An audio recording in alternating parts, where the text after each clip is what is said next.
All right, well, I think we're going to get started. Thanks everyone for coming. Nice to see some familiar faces from back in, I think it was October, here last.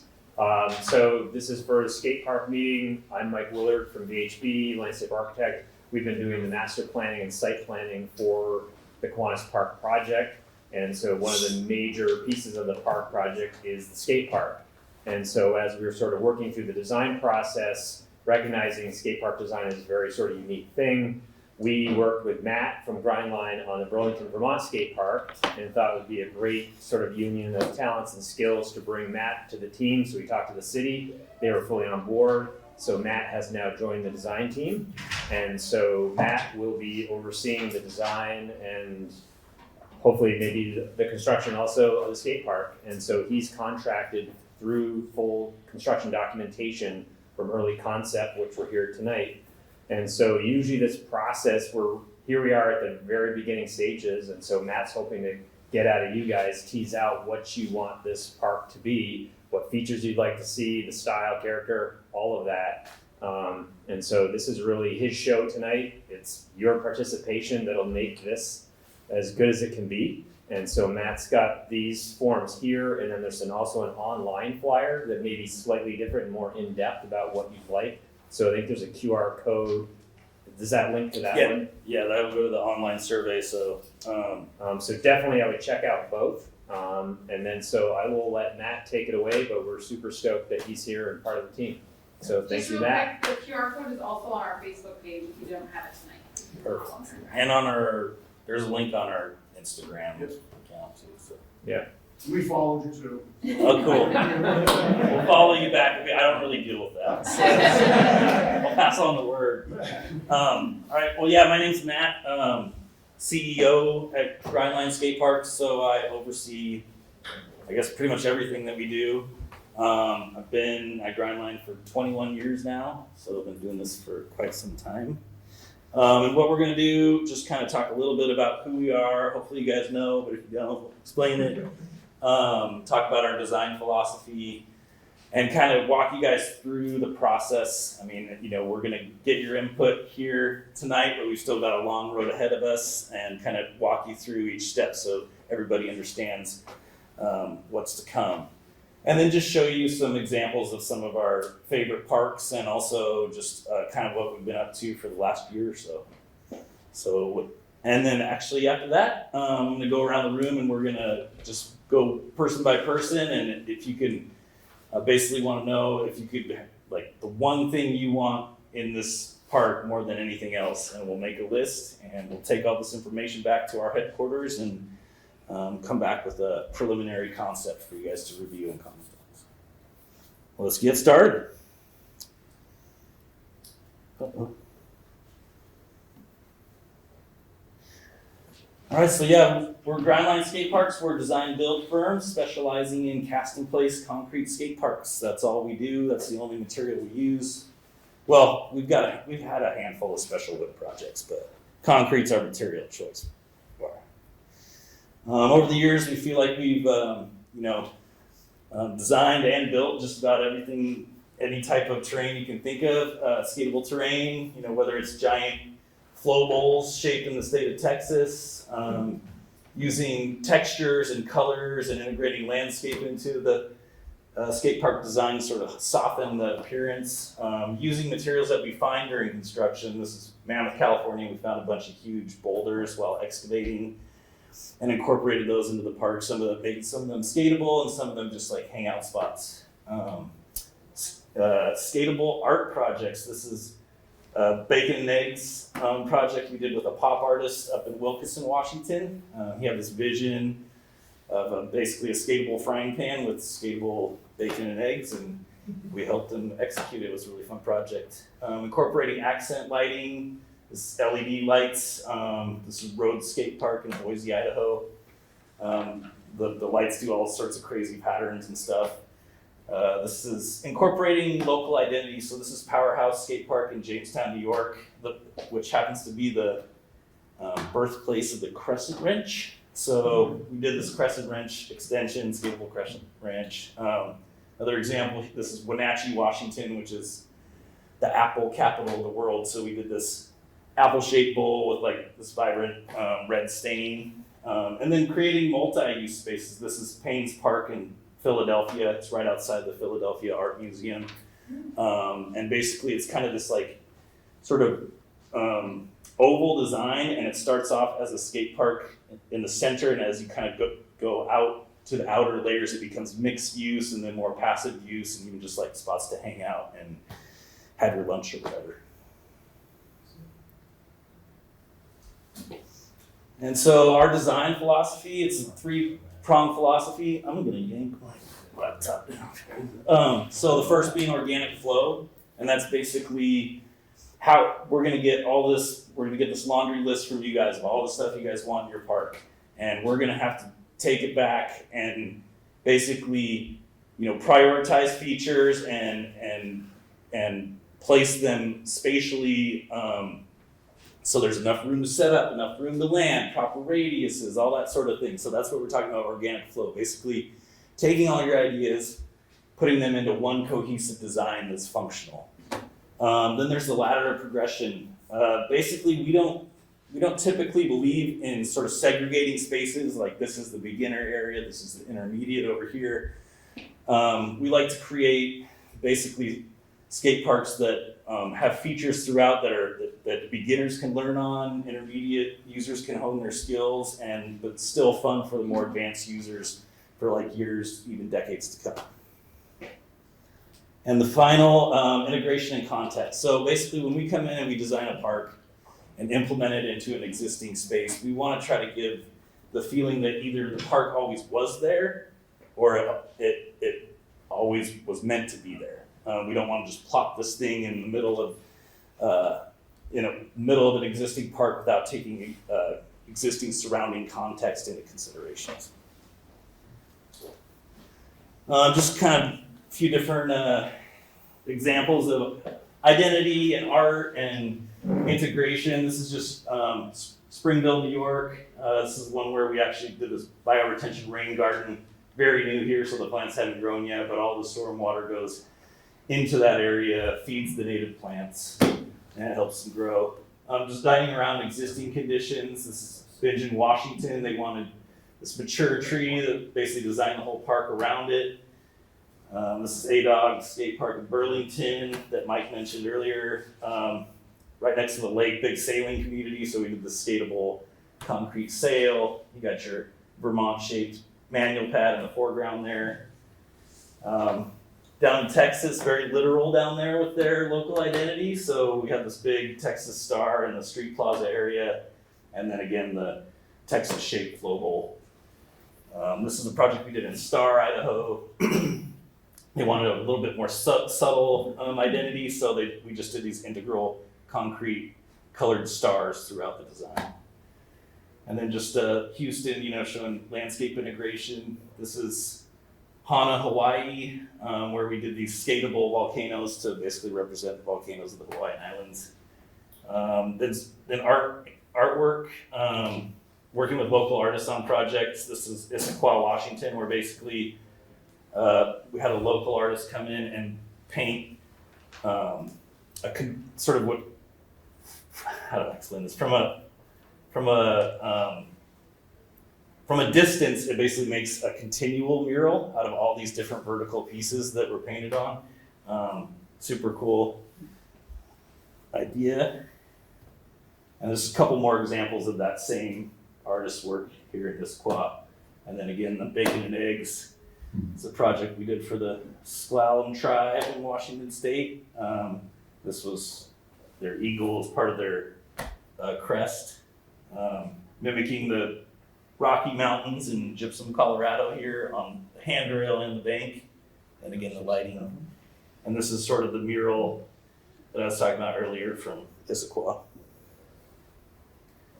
All right, so the process, just gonna go through each one of these steps pretty quickly here. The first one being goals, and for this one, sometimes a lot of times we'll have like a formal RFP that we respond to. This was not necessarily the case on this project, but I think the goal is pretty obvious here, is to provide an updated world-class cast-in-place concrete skate park at Kiwanis Park. Just to show you, this is kind of the existing state of the park. And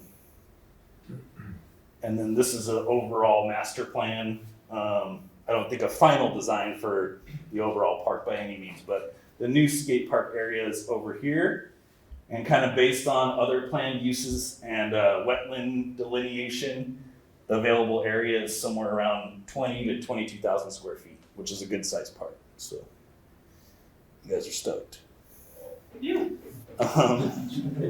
Next. Just for everybody here, that's a little smaller than we talked about 6 months ago, that VHB, when they did all the wetlands mapping and stuff, they have to make it a little bit smaller. But Matt assures us it's still gonna be a world-class Oh yeah, destination. that's a good sized park for sure. Definitely fares on the larger side. And then next step is community input. So obviously that's what we're doing here tonight. We're engaging with you guys as the local skate community. Part of this process is not only for you guys to provide input, but also instill some ownership in your new park.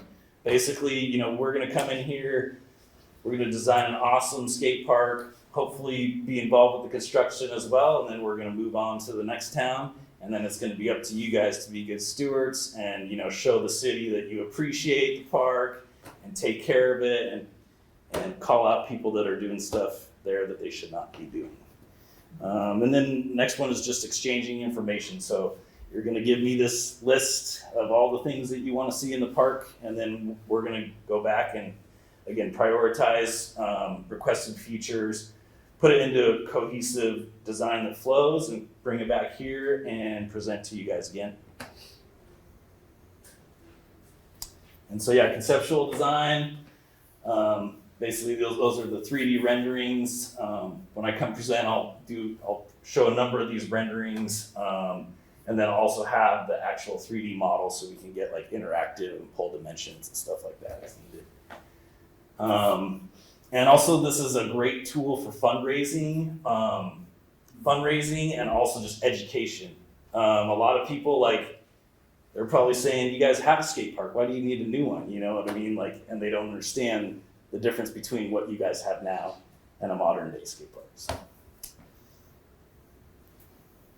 And then after that, once the concept is finalized, we get into construction documents. So these are the working drawings, you know, the blueprints that the field crews actually build the skate park off of. And with these, you know, these are the tool we use to get any sort of permitting approval required for the project. Then you got the easy part, construction. Basically, this is showing some different stages of skate park construction. You got mass excavation and some formwork over here. You got your underground drainage, formwork and rebar here, and then shotcrete and concrete placement and finishing. Then the little sprinkles on top, just painting all the steel and making it all look real nice. Now, what I was blown away by when we did the Burlington Park is that the finish that was obtained on that float finish, like, you could never specify that in a contract document. That is just artwork and just pure sort of like knowledge. Like, you couldn't spec that. Exactly. What you guys produced. Yeah, it's a little bit of even a little bit construction, a little artistry as well. Yeah, for sure. Yep. And then it's party time. Grand opening. We try to participate in the grand openings as much as possible, or as much as the client wants us to, and just help with, you know, formatting and try to attend as well. But yeah, this is kind of the point where we turn the park over to you guys. We did kind of take a check on the online survey to date, and as of yesterday afternoon, we had 17 respondents at that point. So we're gonna leave it open again, or leave it open till next Friday, I believe. Yeah. But anyways, so this would be the kind of age of responders. 25 to 44, having a pretty solid chunk in the blue and the red there. Was kind of bummed no one under 18 has taken it yet. It's pretty recent. I think we only found out about this like a week ago. So Okay. it was 1 week. Yeah. To find out info is pretty short notice. Total. It's going to the schools, I think, tomorrow. Yeah. Okay. Cool. Anything you guys can do to spread the word? And this is a percentage who live in Concord versus outside. And this was just kind of prioritizing amenities. It seems like canopy and shade structure, so some sort of shade relief was the top one. Restroom, I think we'll probably need to discuss that's part of the programming of the overall park improvements. Bleacher seating, water fountain, lights being pretty low. I think sounds like lights are going to be included in the project, but outside of our scope of work. And then this is just as far as amenities versus, skatable terrain. Pretty standard, 75% skate features and 25% amenities was the big winner here. And yeah, so this one, usually the average, these two are kind of the highest, but it seems like there's, as far as people who responded, there's some desire for some more street features than transitional features. That's all they know out here. Nothing wrong with that. Transitional features, mini ramp being the top one, and then you got quarter pipe, hip, flow bowls up there, which a flow bowl, could encompass like a lot of these features within it. And down there at the bottom, love seat and death box being the least.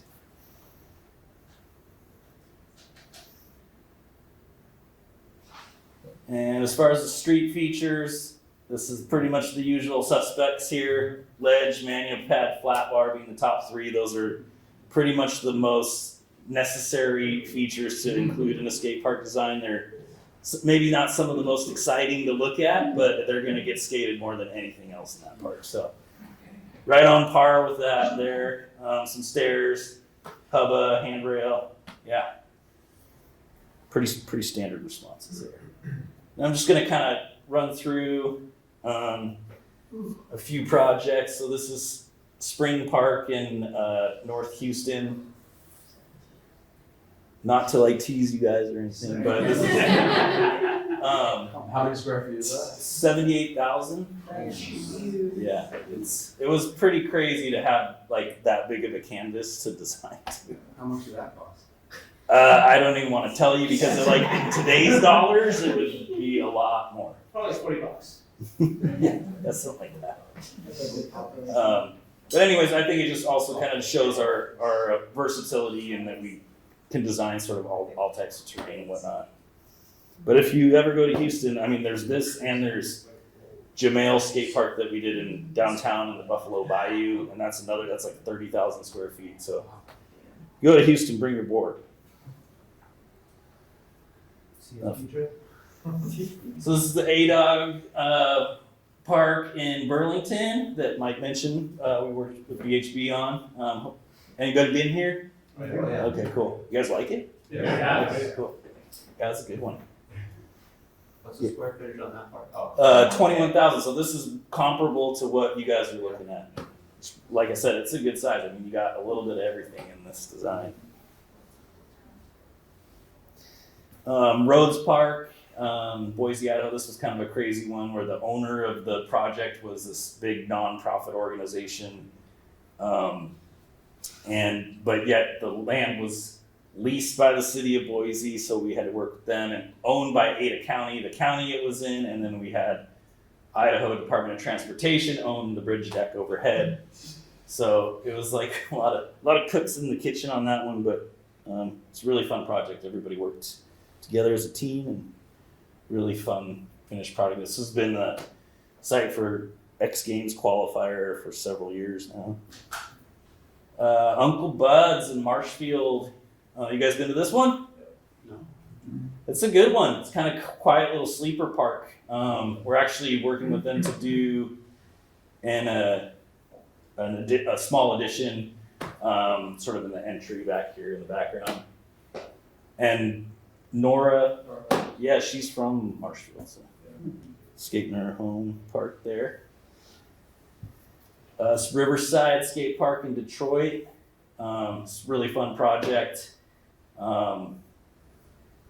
Yeah, just they wanted kind of majority of street type terrain with smaller transitional stuff mixed in. So we've got one bowl kind of in the center here, and everything else is sort of mixed terrain. That's where Tony Hawk's wife Catherine is from as well. So he frequents the park. This is North Bend. So this is only 12,000 square feet, but I think it's a really good example of a good use of space. You got pretty much all your, all your needs as far as street course goes, and you got your large flow bowl area here and kind of a pool style bowl here. Did they do colored concrete on that, Matt? Yeah. This actually, so this is Torgerson Park, and the backdrop it's called Mount Si, and it's this like big basalt kind of mountain form. And so we like for our color palette, as far as the integral color, we kind of were playing off of the basalt highlights and stuff. So it's really cool to look at the park with the backdrop. We actually won an international award from ACI, which is the American Concrete Institute. So they're like the governing body of all things concrete. It was a huge, like, we didn't even realize how big a deal it was, but we had to fly to Boston to this gala and like buy suits and stuff. Feel like we were presenting, and we had to present, and the other projects would be like this gnarly bridge or this like, high rise in Australia or whatever, and we were just at a little skate park. It's cool though. This is Salida, Colorado. I think this is another good example of integration. I mean, this was taken just after the park was done, so the surrounding grass hadn't grown back yet, but this is located within Centennial Park. They have a whole aquatic center. It's a park with all these different active uses. So we had to go in there and design around all these mature ponderosa pines, and also basically make it so the rest of the park was open and open to the public while we were constructing the skate park. Salida is also, they are known as the heart of the Rockies, so we did this heart-shaped island here in this flow bowl here. Did the reddish concrete. And that one's, that's just under 15,000 square feet. This is Tibbetts Skate Park in Issaquah. This is the one I was talking about with all the artwork. You can kind of see it here along the outer wall, and then all these vertical pieces, all the ledges. I'll have this continual mural thing going. I mentioned this one earlier. I really like Star just because it's a really good blend of transitional and street terrain kind of melded together. There's no sort of quintessential bowl or anything like that. It's just everything's kind of blended in as one, and it works really good flow, like around, you got a line all the way around the outside of the park. Vista Skate Park. Typically, we don't necessarily like to do, like I mentioned, we don't like to segregate as far as skill levels, but also terrain. But this was a project where, for whatever reason, they wanted an all transition park, 1 block away from an all street terrain park. So this is the street park and bull park here.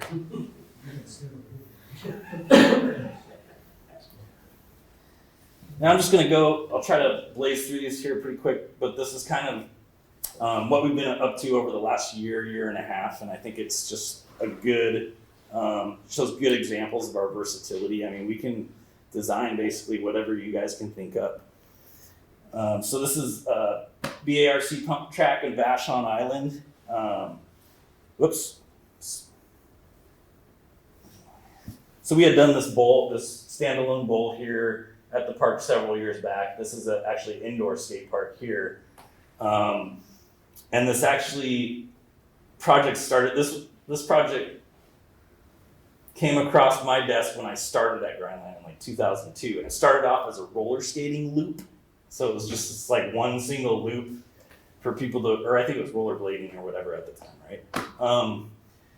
But anyways, it kind of evolved over time and turned into this sort of outer loop with these multi-use nodes. So you've got like a place to just sit and hang out. You've got playground stuff. You've got exercise zones and then little skate zones as well. And then a pump track in the middle with a little very basic street course. And so that's kind of the pump track evolving as we were building. And so this particular project, it was, the owner was a nonprofit organization called RJ's Kids. The woman, Judith, who's kind of spearheaded the project, lost her son. He was really into two things, skateboarding and spaceships. And she made this like model that was about this big of a crashed spaceship. And she's like, I want you guys to make this life-size and skatable. So this is kind of the funky crashed spaceship that we came up with, and kind of making it more interesting by using, stains and stuff, give it even more of a three-dimensional look. But there's landscape still growing in there. This is Molinar Park in Boise that we just wrapped up. So I showed you guys Rhodes under the bridge. Rhodes is right downtown Boise. It gets a lot of use. It can be like an intimidating space, just because there's so many people there all the time. And so they wanted us to design a park that would complement that park and be a little bit more accessible and less intimidating. So everything in Molinar is basically 4 feet or less, but it's super fun park for like anybody, any skill level. Just one little kind of boomerang shaped bowl here. This is actually to replicate an old indoor bowl that was used to exist in Boise. And then the rest kind of street course with some transitional features worked in. Just yoga, they'll be done shortly. Yeah, Yeah. kind of want to check that out. They're getting their own one. It's Cleveland, Washington. This is actually my hometown. Small little town up in the mountains east of Seattle. This was a project where we had this old skate park, this old crappy slab and prefab ramps, and some of the locals started building stuff out of concrete. Public Works would come in there and rip it out. It turned into a big Facebook battle. And, basically I met with the group and was like, you guys are going about this all wrong. You need to get organized. You need to become an organization. Yeah. And I mean, it was like within 48 hours, they had like a website, an Instagram account. They were making t-shirts. It was insane. And like, it basically took 2 years, and we just completed phase 1 of this project, which is 4,500 square feet. So pretty small, but nice little bowl and street course. And then kind of, you can see this unfinished area. That's where the phase 2 is going to go eventually. This is Gypsum Skate Park in Gypsum, Colorado. Showed you, I think, the kind of the Rocky Mountain stuff earlier.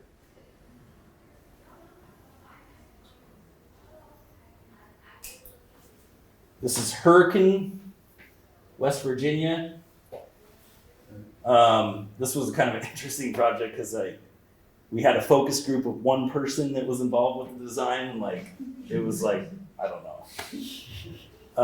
But it was fun. It was a cool project, existing park. It's kind of right next to this little drainage basin. And then their city colors are black and red, so we just did all the steel to match that. This is Portage, Wisconsin. This is one that we just finished the phase 3. We actually changed from this bowl into a kidney. But this is our Kyle, who works for us. This is his hometown, and actually what got him a job at Grindline was he spearheaded this whole project, 3 phases over the course of 15 years, and we just finished that kidney. Manchester, Vermont. Anybody? Oh yeah. Okay, good work. So yeah, Manchester, we did that small phase 1 a couple years back. I think that was 2018. And then we just got a call, what was it, last spring, saying they were ready to go on phases 2 and 3. That one's 10,000 square feet? Yeah, 10,000 total. So we're looking at like double that. Mm-hmm. That's a big area. Yeah, we don't have. If anybody wants to get some good photos of Manchester all phases, we'll trade some swag or something. Yeah, we don't really have any because this was a. I mean, I feel like this always happens with these projects where we pour out right before the winter, and then we end up having to come back and do like the restoration in the spring as far as like seeding and everything, but nobody bothers to take any photos, including me. This Denny Dobbs, very similar situation to Manchester. So this is Newton County, Georgia. It's just outside of Atlanta. This was basically the extent of the phase one. It was like 2,500 square feet. And then they called us a couple of years later saying they had all the funding for phase two, which was an additional 10,000 square feet. Pontiac in Michigan, I think this is just a really good example of a nice use of space. This was through a grant program, basically the Ralph C. Wilson Foundation. He was the owner of the Buffalo Bills, and he did all this funding for skate parks in Western New York and the greater Detroit area. And they all have this kind of stormwater component where you have to use a certain amount of the budget for stormwater treatment, or environmental impact is part of the funding. So that's why several of these projects have these bioretention gardens in the center, which can be a double-edged sword if you can imagine your board rolling in there. But hey, I got him a new skateboard. So some pictures, finished pics there. This is Ephraim, Utah. So this project they didn't necessarily want like an enclosed bowl or anything, but they did want some transitional features to learn on, and most of the users there had never skated pool coping in their lives. This place is like in the middle.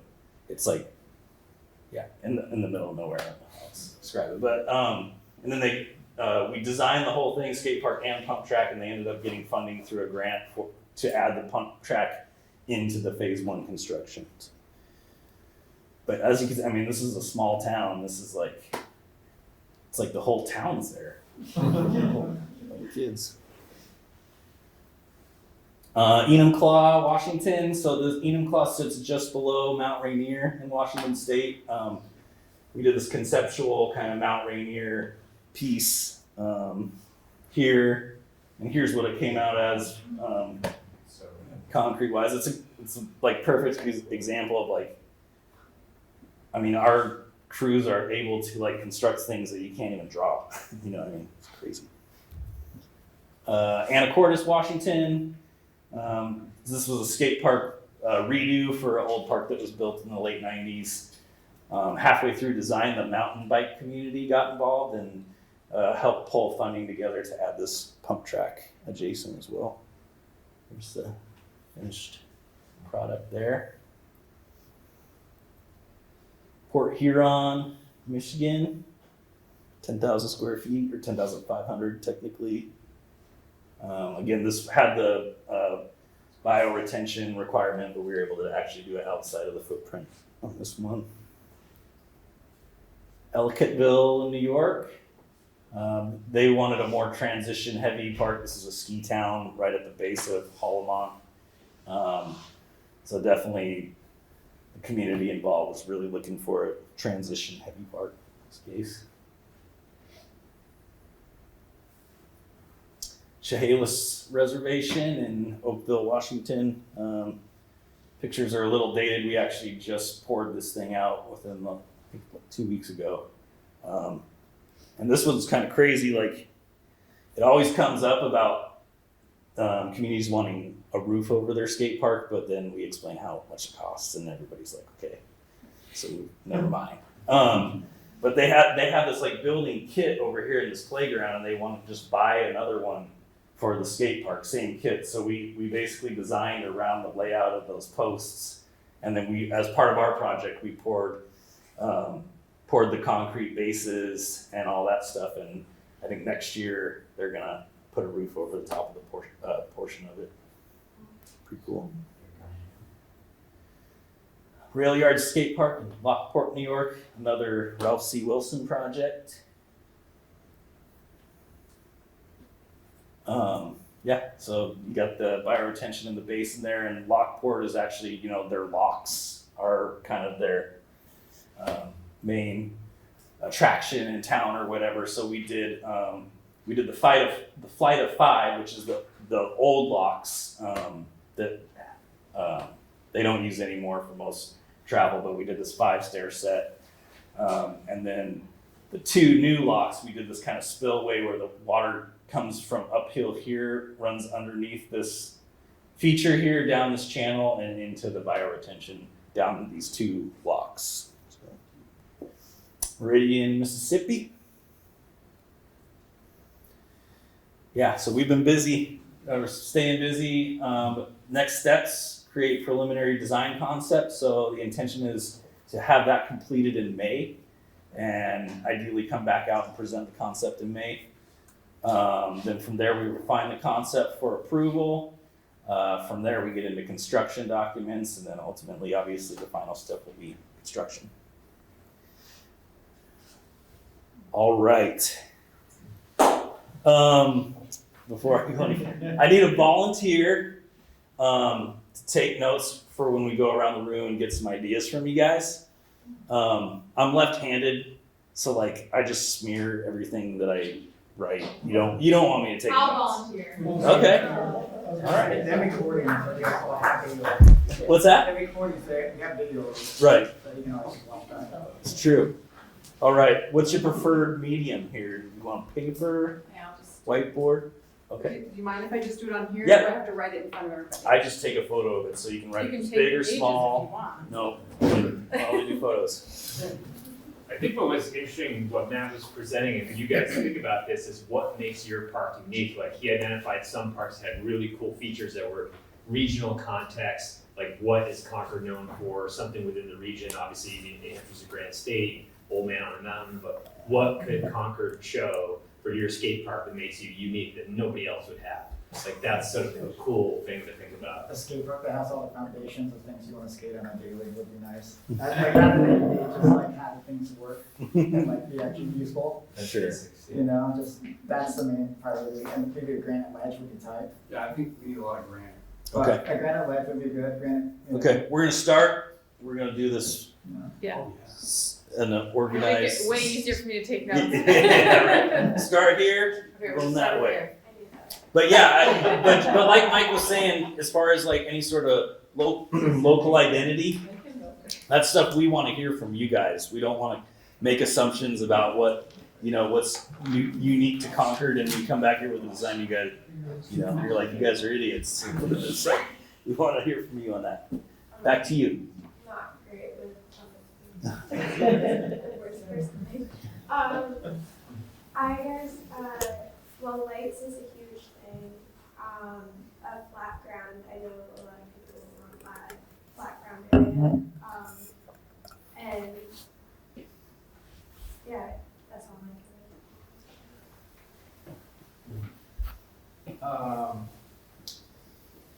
I'm more of the street, low impact kind of guy, so a lot of ledges and manual pad areas and stuff like that. But I always thought it would be neat to have some sort of unique bank to wall ride Okay. area. Okay. I think that'd be fun, maybe even with an object in between the wall ride, so bank, wall ride to bank, something like that. I'm relatively beginner-ish and just do transitions, so I like flow bowls and regular bowls and stuff like that. I believe it was the Star Park. Yeah. I think something like that is going to be kind of the realm we're looking for. Yeah, more intermediate. Okay. Stuff like that. Cool. I know a lot of people at the park, as far as the park goes, we're limited, but we make do with what we have. The mini quarter is a pretty popular spot. Okay. So something similar to that. The wood one? It's like in the No. corner? No. Okay. No, it's concrete and it's in the center, but maybe something similar to that, but like do like a mini quarter would be, Okay. yeah. Perfect. That Got would you. be cool to have something like that. for sure. Without coping. Yeah, without go. One at a time, one at a time. You say no coping? Yeah. Hard edge? You can Hard find edge, something hard edge, like yeah. low and grindable We that should, feels really good. Gotcha. Okay. a good length manual pad, Okay. definitely, and maybe like, if it had alternate heights, Okay. and like also doubles as a ledge. And then granite ledges, I think that'd be cool too, incorporate some granite in there. Yeah, you guys got a lot of granite in town. Yeah. Yeah. Plenty to work with, I guess. I would like, something that's spaced so this can handle a lot of people. So I don't have to wait in line for a ton of time. Okay. So it's not just like, it's like Concord's a big town, Mhm. and it will gain a lot of people. And also they're building more housing in Concord within the next couple of years. So we're gonna have a lot more people coming in. And so I would like something so it can actually handle a fair amount of like 15, 20 people at a time, or 10 to 20 people at a time. Okay. Because instead of like one waiting and Right. skating or crash coursing. Yeah, we always try to, if we can, whenever we can, like develop like lanes of travel instead of having. Like a couple of like I know you don't like segregating stuff, but like you want to skate a ledge, you don't want to have to like go through the bowl, Yeah. hop in and skate the ledge. Yeah, and we try to avoid like intersections, and we call it the crisscross crash up. Or even weight at the bottom of quarter pipes. You know, Yeah. the seat section, yeah. Yeah. That's why. That's my opinion. Okay. Perfect.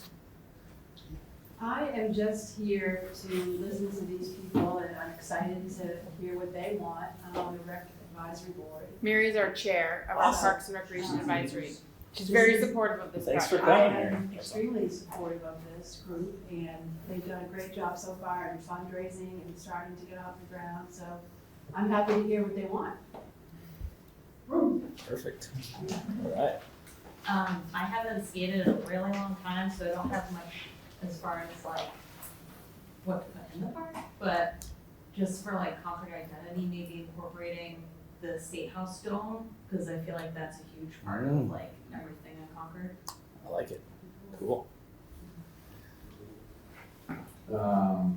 Echoing what a lot of people saying here, like growing up skating in Concord, like all the spots, like when I was a kid, that park was like, I don't know if you remember, it was like in the late 80s, early 90s, it was crazy. It was like, it was hot, it was wild, it was like, didn't have a lot of street stuff.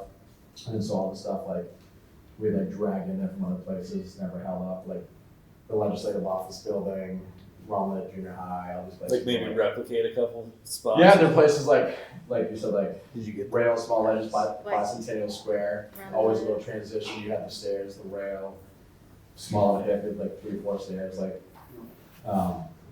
very like always street oriented. It'd be cool to have like some small near, like growing up around here, there was nothing like that, it was just all street stuff, you know? And, so that'd be super cool. As far as like non-skate elements, I feel like just places to hang, obviously parking, fountains, bathrooms, all that stuff's super cool, electricity. I'm sure people wanna like, if you wanna do fundraisers, like bands, charge your phone, whatever. Lights obviously would be great. Some kind of small pavilion would be really cool. Just a place to hang out, art, yeah, like, you know, it's obviously one and the same with skateboarding, art is such a huge thing. You know, obviously, like, I think Concord's done a great job, like, self-policing, regulating, like, the art and whatever, but like, I feel like it's always been a pretty cool spot to be nice to have, to incorporate some of that stuff in there, you know? Yeah, we have 2 granite quarries right up the road. We have like an unlimited amount of granite in this area, that's what the Granite State's known for, so that's, that'd be cool. I haven't seen all the final plans, but I know they're trying to work with like the waterways and the river and the trees and parks, stuff like that, so obviously like, it's cool to incorporate that, but there's such an abundance of it in the area too. Gotcha. But yeah, the Gold Dome would be sick, then, at least, even if you like a skatable like version of that. something Yeah. would be- Oh, I've already, would be pretty rad, yeah. the wheels are already turning on. Allie? So like some street inspired transitions, like what I picture. Okay. Like I think that's why we like that little quarter there is like a 2 foot very long quarter, no coping. It's kind of like street style Yeah. transition. And I would love to see, I don't know what we call it, but like the parts I always see on videos. It's like the flow style, like it'll be like down, it's like tiered. So Right. you'll have like maybe like a rail down and then like a hubba down into like a pier, like that kind of style. Perfect. I was Great. gonna say a tiered hubba. That's a great aspect to have. Tiered hubba? Yeah. I'm not a skater, but I'm willing to learn. Definitely some, a water station, for the summers get hot here. Some shade would be fantastic. Again, I don't know how you guys reported any type of electrical, but that would be great. Again, we'd love to put on benefits and everything. I know the park has an excellent idea of putting those kind of things on as well. So I don't know if that'll be incorporated in the design itself or if it'll be just outside the park. But I think it's a great idea and I think a big benefit. So I may be the outlier in the room. I don't skate at all. I ride BMX. Okay. And then I'm not sure if you're familiar, we have Highland Mountain Park up in Northfield. It's a downhill mountain biking park. They have an indoor section. Okay. And in that indoor section, they have a box jump. Okay. 2 large quarter pipes. It's the only available piece that has that in the Northeast, realistically. Okay. And that park is open on weekends from, I believe it's late May to late September. So it's very limited for BMX and mountain bike transition. So my big idea would be one piece that features a large box jump and large transition quarter pipes for, I ride BMX, but BMX and mountain bikes as well. Okay. Because with Highland Mountain, there's a lot of mountain bikers that come to the state from all over to ride that park. So I know this is gonna be Concord's building a mountain. I'm gonna let you know, we're working with a different group who wants to build a bike park in the south end, and we already have land set aside, so. So my last comment will be a concrete box jump. Okay. That's all. I wrote it down here 3 times. Box jump. Got it. Thank you. Alright, I'm old, I want to transition. I can't skate anything street style, some humps and bumps, good flow, good lines. Got it. We always try, like, no matter what the design is, I call it the old man loop, but like speaking from experience of like basically whatever is around the perimeter, you have like a path of travel where you don't have to ollie at all, like, just pump around. Old man loop. How about you? I'm city councilor on the Parks and Rec Committee, so I'm just here to listen and support this project because I think it's amazing. Cool. Mini ramp. What do you say? Mini ramp? Oh, yeah. Yeah, he's going early, but we'll let him. You can still record it. We'll count it. I'll record it, but then put a slash through it. So yeah, that mini quarter we were talking about, like, if we could somehow have a brick one of those, and it was like 20 feet longer than what we have. Bricks? Would be cool. China banks? Yeah, kind of China banky, but like maybe like a little mellower. Yeah. Yeah, we don't want to replicate. Nobody in this room. Well, I don't want to make assumptions. I'm from the Bay Area, so I grew up riding China. Yes. Inspired by. Yeah. Yeah. I thought Star Park was dope. I also agree with the flow of traffic thing, where it'd be nice to not have it be, and obviously we have like a big space, so it shouldn't be an issue, but just like multiple people being able to skate at once.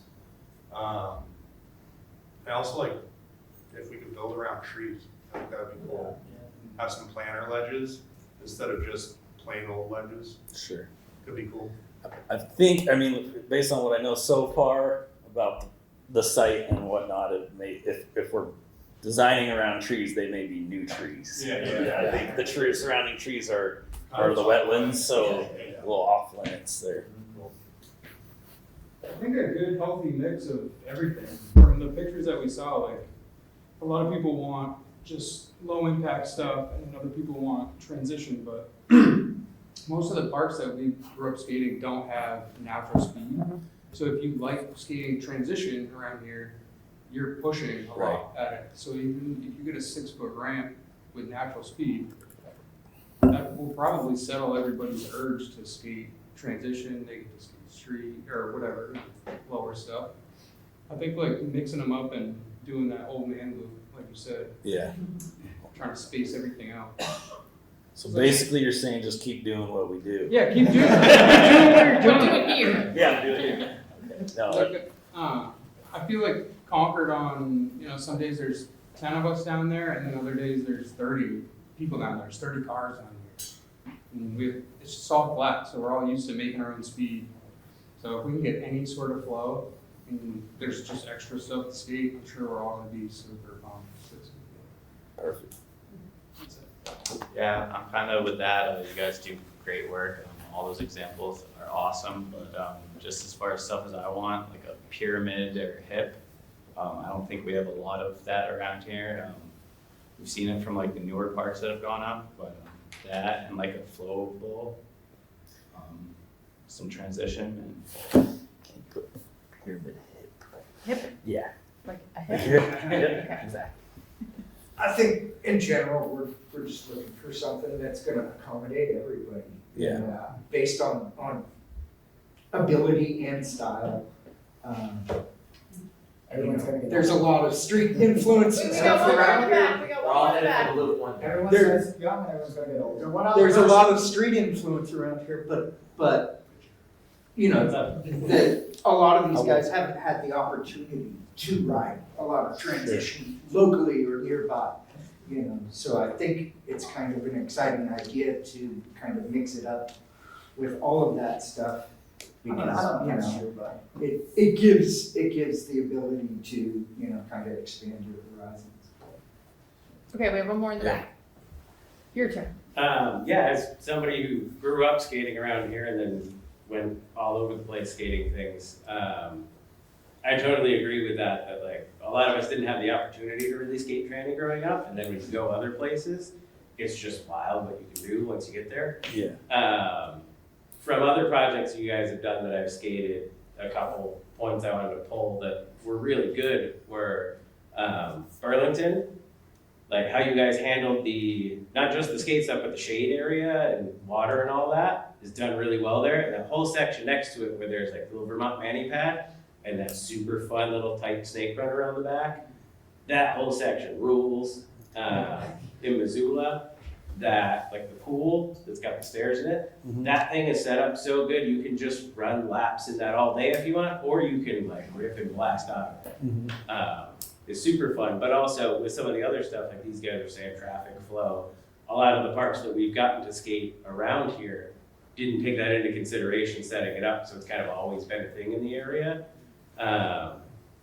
But some of the ideas that got bounced around were awesome, like multi-level mani pad, so much fun. And a lot of like the ideas for working in local stuff I think are awesome. One, I had thought of a lot of the history in the state. If you go back, there's used to be tons of trains and things, and there's tons of train tracks everywhere. Working in something like that, whether it's like a rail or a pole jam, it's like an old railroad track would be super cool. Roller coaster in Manchester? Yep, that's a good one. All right. Well, I think we got a list. So you guys basically want everything. Can I would just say Just like everybody. from Parks and Recreation standpoint, I would just love it if it was a space that was great, that we could hold like youth classes there and do some programming there. Yeah, put programming down. That's definitely getting huge. Learn some skate stuff. Yeah, totally. Absolutely. It's important. It's cool that it's like a thing now, you know? There's a lot of kids that come on the weekends, early in the mornings, with their parents that like are really beginners. So something definitely like smaller scale, but they can feel like, oh, like actually, because I watch kids like learn how to drop in all the time. I'm like, not ready yet. Yeah, like need something that's like would not have a lip, like now you have quarterback sometimes has like a rainbow quarterback, you can kind of just like roll in a little bit. something like that would be probably good for Do you have something in the back? multi-generational, Yeah. younger and older, you know? Totally. Yeah, just agreeing with that, the same thing you said, I have things Right. that three as well, that both are already getting on boards, so being able to take them somewhere, like, have stuff to teach them on, but also other stuff to go rip around on, like, it's an awesome balance to keep perpetuating the stuff that we're doing, because we gotta teach somebody sometime. Well, we've been asked before, why, but, and it's not you guys, but I'm sure you guys have been in that park when there was some less than desirable other people in the park as well, which is the whole point of this project, is to get it cleaned up Activate so the that space. parents feel comfortable bringing their kids down there for programs and, you know, that kind of stuff, so. Yeah, you guys do a great job. We're very appreciative of your. In Concord. That's what we've been told by people who clean the parks. Yeah. So, that says a lot. Yes, it does. And just so everybody has it, this is my email. If you guys come up with anything else to add, just feel free to shoot me an email. Matt@grindline.com. Pretty easy. Yeah. Well, thanks for coming out. And like I said, I think we'll be aiming sometime in May for. Oh, I'm not closing yet. okay. So, I'm David, Parks and Recreation Director. Thank you for coming. I know it's taken a little while to get all the contract and get Matt here. So a couple things, this is gonna move fast. City Council last fall gave us authorization to apply for a $500,000 grant. We have been asked to submit all the paperwork, budget, design by early May. Matt's on board to try to get that. We will not find out if we get the grant until the fall, but it's $500,000. It does require a match, so I know you guys are quietly raising money, doing a little thing. Once we have a nice, pretty design, I'll sit down with you guys and we'll have to come up with a fundraising campaign. I'm glad we have a city councilor here. Every now and again, city council would appropriate some dollars to help get something like this done. No guarantees, but we need to kind of plan that out over the next 5 or 6 months. So it will go quick. Can we change the plans after we submit it? Are we able to update the park plans? Yeah. After we submit Well, it? I think For the grant? I think timing wise, it's the what's going to be submitted for the grant will be the preliminary concept, Yes, so that there okay, will so we be. can't, we'll be able to check. 85% done. But it goes That's down to a the good- federal government for their approval, so we can't say, oh, we wanted this, and all of a sudden, there's a 180-degree difference, so it does need to be some sort of in the path. Did the city council end up allocating a certain number of dollars towards the park yet? Nope, they authorized us to apply for a grant. We do not have any concrete numbers to give city council for consideration, so it's, Matt's gonna be here. I mean, I'll throw out numbers. Skateboard parks, probably $2 million, Matt, what's the range of including this? lights and stuff. It's $2 million.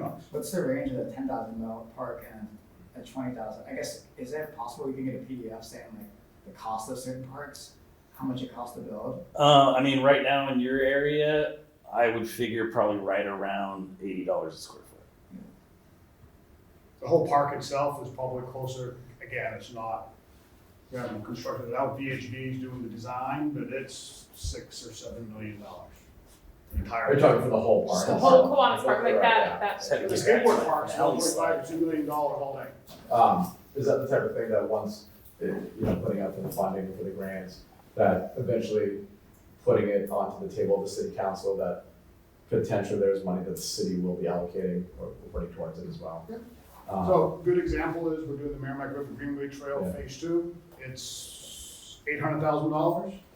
We got $400,000 in grants, we got $150,000 from the city, and then we got the rest in donations and corporate sponsorship. Yeah. So anytime when we can bring money to the table, sorry, Michelle, it makes it very hard for them to say no. If we go in and say, hey, we want $2 million for a skateboard park, probably gonna be a no compared to police and fire and roads, but if we come and say, hey, we have $1 million towards this park, kind of helps them. Yeah. Am I correct when I say that? It makes it easy. It's like what we did our part, Yes. right? So that we're too early in the process to go to city council. City council has approved the master plan for the park. Yeah.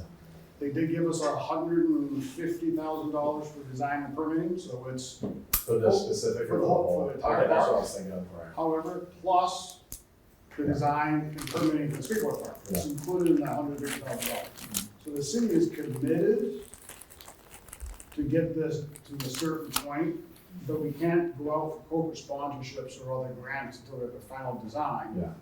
Good cost estimate, nice little picture. There are other grants and private foundations that can help us.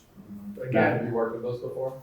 That there's private foundations or grants with towns Yeah, operating? yeah. I mean, these days you're best off to not go for like skate park specific stuff, but just like active use type of park grants. Yeah, I think I don't know the if you guys whole. work closely with any of the foundations. Yeah, I mean, we worked with the skate park project that used to be Tony Hawk Foundation for like, I don't know, ever since they. Is that done now? We looked it up. It's unclear on what's happening exactly how the grants program is. There's a lot of rules. There's a lot of rules. Yeah. And for a while they were doing these built to play, which that's the Ralph C. Wilson stuff. And like I said, they were only in those two focused areas. So yeah, I mean, I think you have much better luck with like a community block grant or like any of those we're very good active at park getting usage. grants. So the White Park, Merrimack Lodge was $1.1 million, $500,000 was private funds. We work with the community to raise, to bring to the city, to help them say yes. Out of curiosity, have you worked with any of like neighboring towns or any of like Portsmouth just built a new park? Yep. And I don't know, curious if the city council or if the city has reached out to any of like other neighboring communities just to see about how the process goes or how.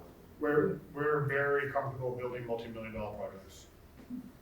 No, just more for mutual aid support, just you know, like. I talked to the director of Portsmouth already when they were building it last Yeah. fall, 1.1, and then Yeah. they have parking issues and everything else that, so we share all those resources. Cool. Yeah, so, but it's gonna go quick because we don't wanna lose the opportunity to get $500,000. Realistically, breaking ground next year probably. Because if you're talking 6 months of funding and. You said May? I would think, Over- I would hope it's a 2025. Once we have a pretty picture and a good cost estimate, typically you can start your fundraising formally Yeah. and do 9 months of fundraising with the goal of building something next summer. Yeah. But you have to have a nice pretty picture first before you can start. Those grants open-ended, like once it's secured, it stays in escrow with the city. In other words, timeline-wise, is The there? grant we got, we've been asked to submit to the next stage. The past 4 years, we've got the same grant for $500,000 for other park projects. Okay. It's good for 4 years.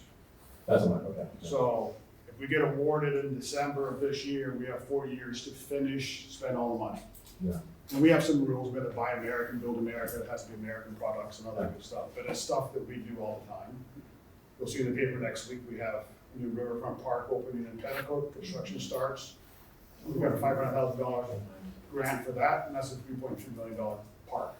Yeah. So, but we're gonna look to you guys to help us come up with that fundraising campaign, the outreach, and then when we go to city council, sorry, Michelle, you guys, as a group, plus 40 other people, preferably Concord or Pentecote residents, you go there in support of the city contributing something. Yeah. So, it's a great process, we'll help you through it, but it's been a long time coming, I know we've been patient, you guys have been very patient, so we're gonna go fast and furious, and we'll get there, so. Matt, do you work with local crews? Like, or do you guys employ all the builders? Do you work with local, companies? For us, it's kind of a combination of both. Mostly people that we've already acquired, and it is a pretty unique skill set required. But sometimes we take on local, like site work, concrete. Yeah. Like that. And this project, it's unclear if we'll be doing the construction ourselves or whichever route we're going to go. That is an option though that you provide. Yeah. I don't know if you just employ local. Yeah, I mean, as far as the non-specialty work, we try to keep that local as much as possible, like sub it out locally, or it sounds like in this case there'll be a local general contractor managing sort of the big picture, and then we would just focus on the specialty piece. So. Does that stuff get put out for bid with the town? Nope, this is a contractor management. We have 2 CMs we work with, companies that we go out to bid with, so we've worked for them. Local ones? Local ones, and then they would hire them for the work itself. But they would do site testing, they would do the permitting, oversight for us, they would do all the billing. They're, by designs, contract managers that handle that, and then they would contract with them to do all the work and everything. So that would be our preferred option, so we can put like. Is that who worked on the other parks too? Same companies? Correct. You know what those companies are? The one is doing Pennacook is Milestone, it's a local company. Milestone built this building, Milestone built the Merrimack Lodge. So that would be one of the companies we would go work with. They're all local, so. Yeah. On the funding side, Matt talked about a few parks, when you think about it, like, if you don't reach your capital campaign to fund the whole thing, it can be phased, right? You can come back for phase 2. So don't be discouraged if you can't reach the full funding right out of the gate, right? It's sort of these things happen over time. We're going for the full thing. We are going for the full thing. But think about that too, it could be phased, right? That's how they did it up in Plymouth Park. Because it used to just be a skinny strip. Oh yeah, why not include And the next time I went there. Come on.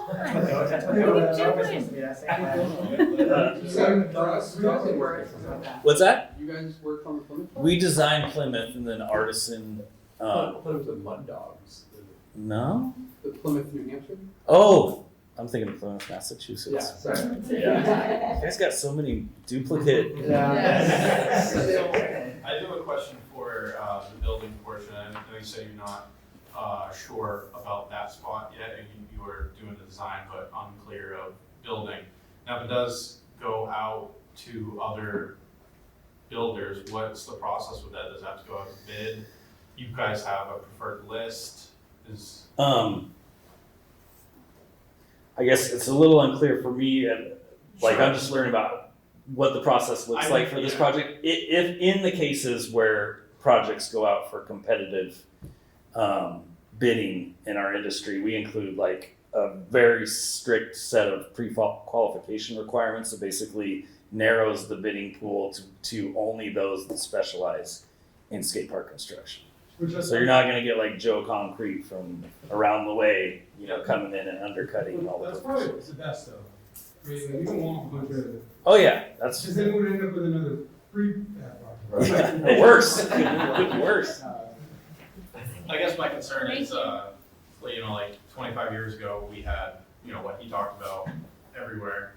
And kind of the latest trend is we have, not that they're bad, but Artisan is building pretty much every skate park in New England right now. Mm-hmm. And it's not a bad thing, but also it could be in 10 years or so, even though it's your design. Right. So I wasn't sure what the process is, if and when it does go to bid to other builders. Because I know there's other builders out there that do see. The current agreement that we have with VHB is that they will be doing the construction. We have paperwork in process. Sure, no, I know, I'm just curious of what the process is and whatnot. We have a signed contract the best we can right now. That is our. Cool. And part of like incorporating the building, have you done any kind of like, I know concrete's really injected, like, but any kind of like stamped brick or anything like that, but like, did you like to see like a lot of cities and projects when people can like donate or they'll buy a brick or something like that? Have you done any like portions like that of stamping in concrete that looks like bricks or things that where people can go like buy a brick and it's commemorated forever, so like. We've done like real bricks in like kind of like spectator areas or around the kind of outskirts of the park. We haven't done any like donor stamping. I think that'd be pretty expensive to like figure out. You'd have to make a custom stamp. But yeah, I mean, we've done all sorts of incorporation of donor monuments and bricks and all that sort of thing. And that's part of, we would have like the patio of the White Park, we sell the patio bricks. We sell park benches, so they park it up, we put a plaque on them in the parks now. So that's gonna be part of the low hanging fruit. The biggest question is gonna be, how do we get to $1.52 million? I mean, saving $2,000 on a bench is one thing. And 5 benches adds up, but $10,000 is not $1 million. But What's it the- all adds up. What's the timeline for the plan getting back to us? Like, what's your timeline that you're gonna get us the plan and then we have to communicate back to you? Well, so I'll have to submit the plan to the city or to VHB, who will submit to the city the first week of May, so they can get the grant application. Gotcha, but are you gonna communicate that plan to us, the community? Yes, and then we'll have, That's what I'm wondering, the timeline. yeah, we'll schedule a meeting ideally sometime in May to present that to you guys and get feedback. Then. Yeah. And then that one will be submitted. Yeah. So we only get one draft, basically, for this part. For the grant. For the grant, but yeah, the grant agency's gonna be locked in for 85%. You can't change a lot of it. This is pretty normal process for these No, guys. I'm fully aware, I'm just stating. Yeah, so there's a little bit of like room for. Yeah, I mean, we don't, like, Yeah. I don't think we've ever had to do more than 15% changes Yeah. to a preliminary concept. Generally, people are pretty stoked, so I'm confident you guys will be too. What about like while they're building it, if they come across something? I mean, there's little, that's just kind of a case by case basis. I Like, mean, you skate and you're like, oh, that's not gonna flow. yeah. Are they allowed? Those would, to the extent of a change that you would never notice. Okay. That basically only our crews would. Yeah. Flow. No, they're not allowed to just go wild. Like, we don't really like this. But he does give us stamped engineered drawings that are part of the record that gets approved by every department in the city and VHB and the state, so, but a subtle little change is probably not gonna matter, but it can't be drastic, after the approved engineered plans are done, it can't be too drastic without new plans. Approaching donors, it's safe to say that we can stick to that number of like 2 million when we're approaching people for. Wouldn't do it yet. Okay. That's this conversation, I mean, it's on TV, so the number's gonna be out there. I think that the focus is, let him come back with the ideal plan, he's gonna give us a cost estimate. VHB is gonna look at it also, because we have to include power and water and benches and stuff. Once that number is pretty secure, and you have the plan that's 90%, everybody's happy with, what I would recommend doing is going to city council and saying, city council, here is a $2 million plan, whatever the number comes up with. You guys as a group are willing to actively fundraise, and we'll get them arranged what we want to do. Hopefully by then we continue to get positive news on the $500,000 grant. So once city council says, we like it, go forth. When we do fundraising and you guys do fundraising, it's better when we can say city council supports the plan. We have grant funds coming, your money is going to help us get there. So I would create your list of who you think the donors are and stuff. And we will sit down regarding, there can't be strings attached to donors. Home Depot wants to make everything bright orange, or somebody wants their name on it, so all donations have to be approved by city council, so there's no strings, so we'll help you through that process. But I think just from the planning point of view, will be on TV, that's the number. Loosely, I think is gonna be a realistic number. I mean, it's a state-of-the-art skateboard park, they're not cheap, We weren't expecting. Nope, no, but the community's gonna be surprised. I mean, the one in Portsmouth was 1.3. I don't know if This is Concord, we're the capital. I don't think. Do you have time to walk around the city to kind of get an idea what it means? I was gonna hit. I've been. I'm staying right downtown actually. Okay. That's kind of what and I was gonna try to hit up a couple of those spots that you guys mentioned. I got Runlet, Bicentennial Square. Was there something else you guys wanted me to Eagle Square. Eagle Square. I mean, train tracks. You're gonna look at it and just be like, oh, it's nothing like street plaza. Yeah, you should see the town that I grew up in. Okay, yeah, so you'll know what I'm saying. Yeah. We thought our downtown We got pretty was cute. excited about very minimal. Right, we thought the downtown was cute. Yeah. No, it's really cool. Though it's different from when you grew up. Very different. More fun stuff to skate back there. It's their courthouse. Courthouse. Courthouse. Oh, yeah.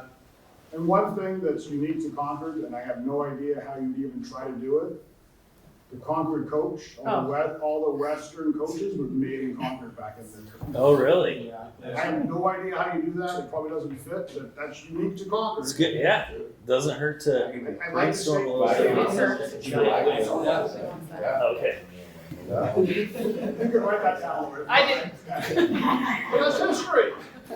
Yes. We need our work History. to work. We had some other better ideas. Okay, that's all I gotta say. All right. Thanks, everybody. Thank you.